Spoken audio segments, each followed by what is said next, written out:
Lillahi ta'ala, barakallahu feekum, correct your intentions. I ask Allah ta'ala to make this easy for me and for you.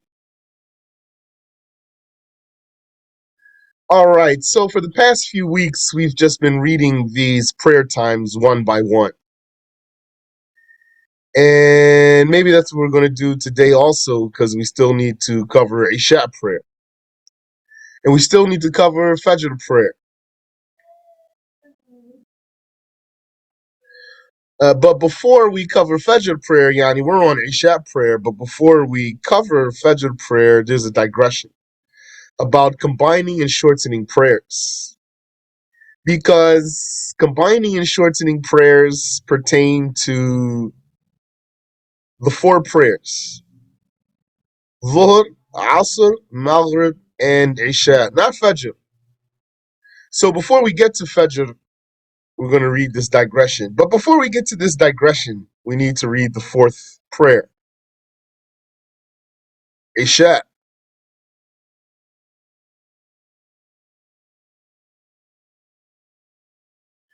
And so the author says, Nightfall prayer. Nightfall prayer is called Isha, the name of the first darkness, because of being performed at that time. Yani, nightfall prayer is called Isha because it's performed at that time. And it is disliked to call it Salatul Atama. It is also disliked to sleep before Isha. And is disliked, for your information, and this is strong advice for you, disliked to sleep after Asr, yani before Maghrib. And after Asr, don't take a nap at Asr time if you can help it.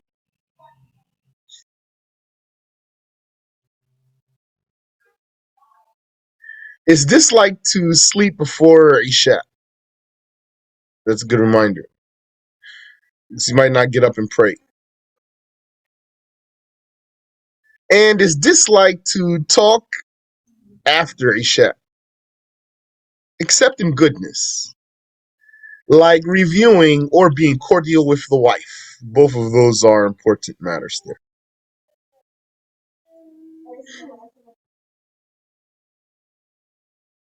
Being cordial with the wife means, yeah, and talking to your wife, spending time with her at nighttime.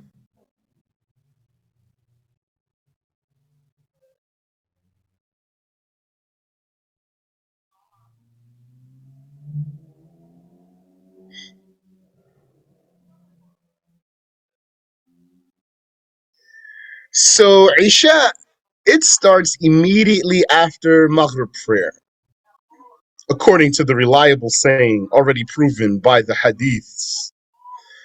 The hadith of Ibn Abi Shaybah and Ad-Darqutni. The Prophet sallallahu alaihi wasallam said, وَصَلَّى بِيَ الْعِشَاء حِينَ غَابَ الشَّفَقُ. He prayed Isha with me, Yani Gabriel, when the twilight set. So the reliable saying is that there's no gap between Maghrib and Isha, as you know. So Isha starts immediately after Maghrib is over. And that's Ash-Shafi'i's first ijtihad in the issue. So that's his old school. And according to the new saying of Ash-Shafi'i, yani his second ijtihad, there is a neutral time between Maghrib and Isha. Just like there's a time between Fajr and Dhuhr.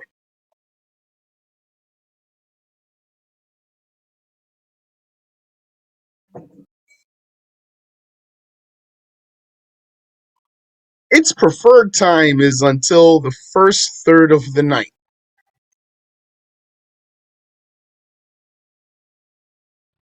Its preferred time is until the first third of the night. Preferred time, so that's yani a second time for Isha. Because the first time for Isha is going to be like for all the prayers, the meritorious time, which is as soon as the prayer time comes in.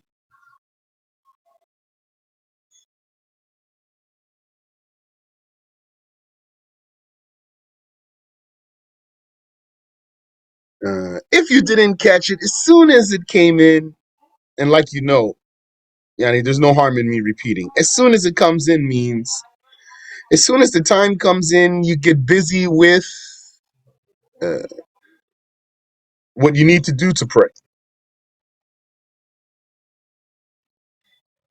Yani, purification and covering and determining your qibla and then praying and doing whatever sunnah like adhan, etc. All of that's the meritorious time.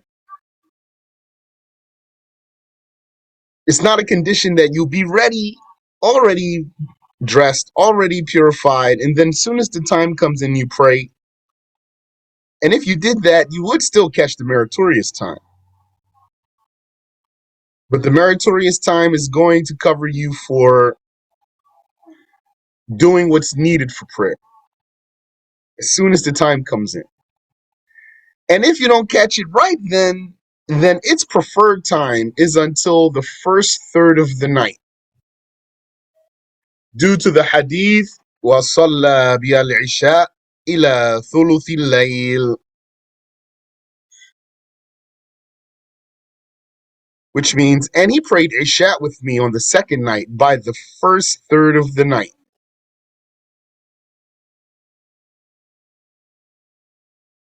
And it was said that its preferred time is until midnight. And then after that is emergency time, according to the Malikis. Emergency time is the time when it's haram to pray without an excuse, according to the Malikis.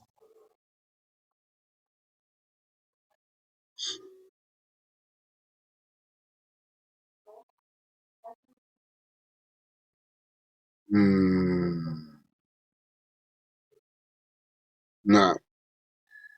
Uh,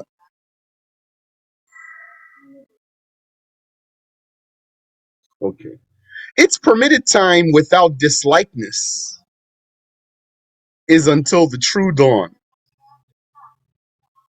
This means you can pray Isha at the end of the time without dislikeness.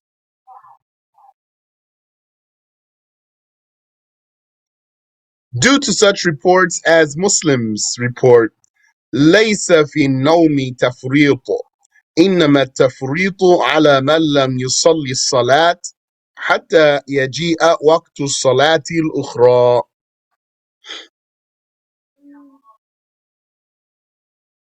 There is no negligence in sleep.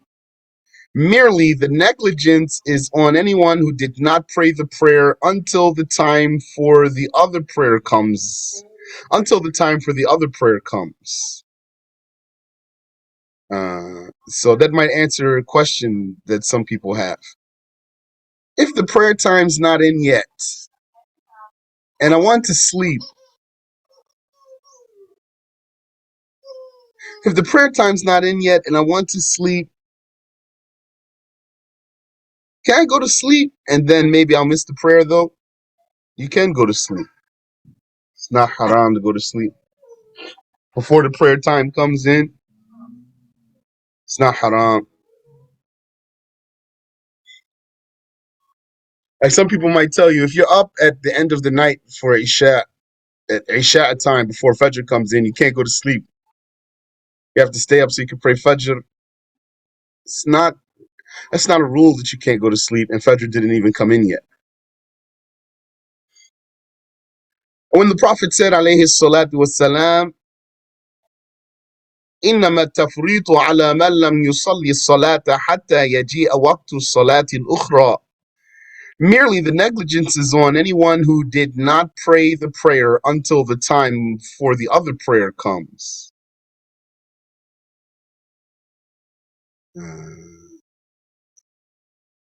This refers to the one who missed the prayer without an excuse. Sleeping is an excuse as long as it's not a sleep that is connected to negligence.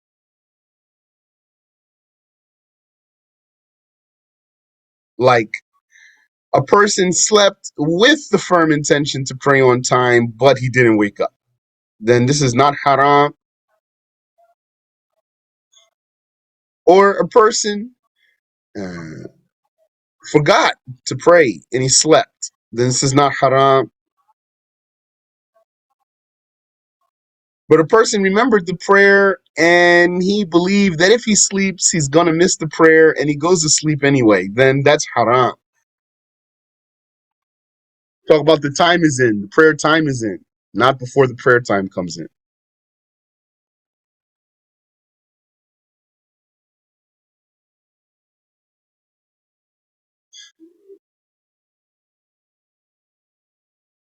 Now, according to this, then that there's no dislikeness until Fajr comes in. According to this, then there is no judgment linked to the false dawn. What's the false dawn? The false dawn is a brief vertical light. A light vertical means goes up. It's wider at the top than at the bottom, like a wolf's tail, this light. Possibly appearing where the sun shall appear. Possibly appearing, that means not necessarily going to appear. Maybe you never ever saw that in your life. If you never saw that in your life, then what do you do here? Then you just convey the knowledge as you took it. And that's it.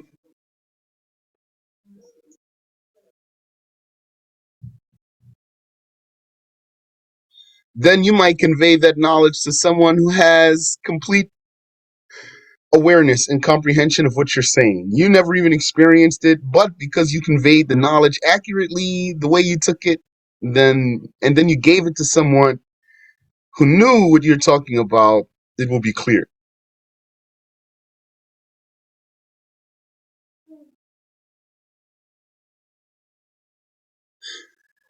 So this light appears, possibly appearing where the sun shall rise, and then it's followed by darkness. That means it fades away. So this is not really dawn, so that's why it's called false dawn. It's still Isha time. So if you take the saying that it's not disliked to pray Isha until dawn, then that means there's no judgment linked to this false dawn, as if it's not even there. However, Sheikh Abu Hamid said Isha does have an avoided time. Avoided here means makruh. He said Isha has an avoided time, which is delaying the Isha prayer until the first dawn. The first dawn is the false one. First dawn is false dawn, i.e., praying Isha between the two dawns. According to him, that's disliked.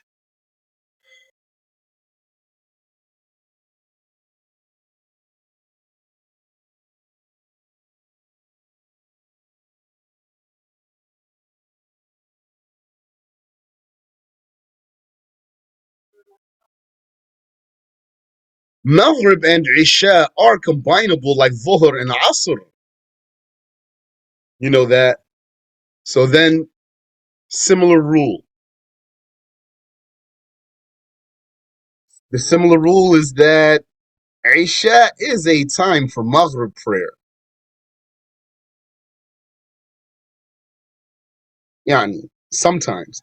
Isha time is a time for Maghrib prayer sometimes. That's why if the woman's period goes off during Isha time and she has enough time to say Allahu Akbar before Fajr comes in, or for example, a person was crazy at Isha time and then he got his wits back before Fajr,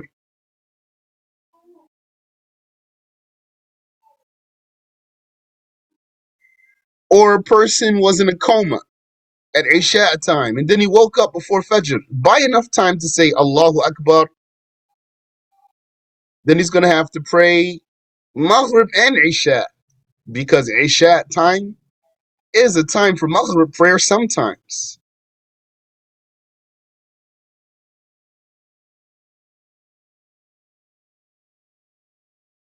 And so by this, we read the time for Isha prayer. So we covered the four prayers: Dhuhr, Asr, Maghrib, and Isha. And now we've reached this digression of combining and shortening prayers. Before we talk about Fajr prayer, since none of this pertains to Fajr prayer and only pertains to those four prayers, you said, I saw many don't eat between Asr prayer and Maghrib. I haven't heard anything about it, but don't take a nap for sure at that time, because at Asr time, I mean, because weakens your mind. You'll find yourself after you wake up, you take a nap at Asr time, and then you wake up, and you'll find yourself like you can't do anything.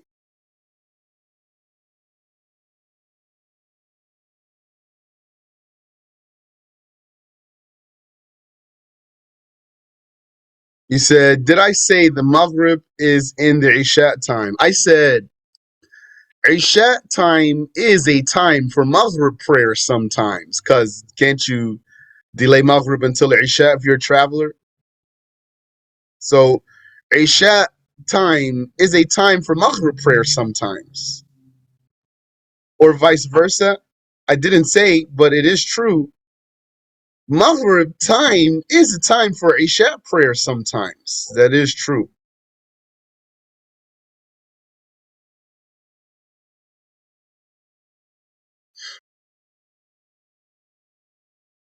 Someone raised their hand.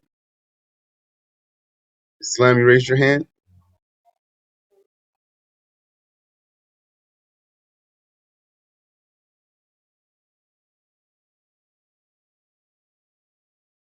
Yes. Go ahead. Assalamu alaikum. Wa alaikum assalam wa rahmatullah. Can you go over, what we talked about the other day about the guy that was talking about missing the prayer intentionally and doing sunnahs to make it up?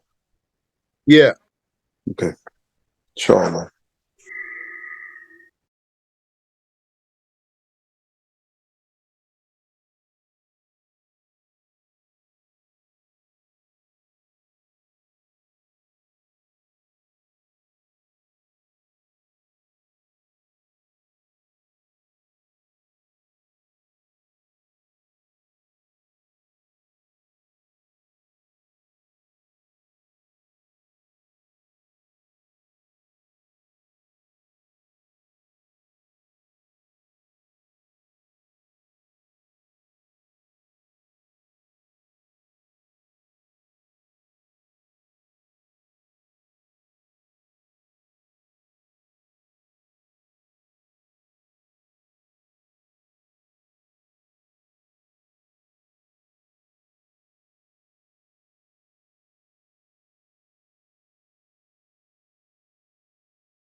It's a suggestion for you.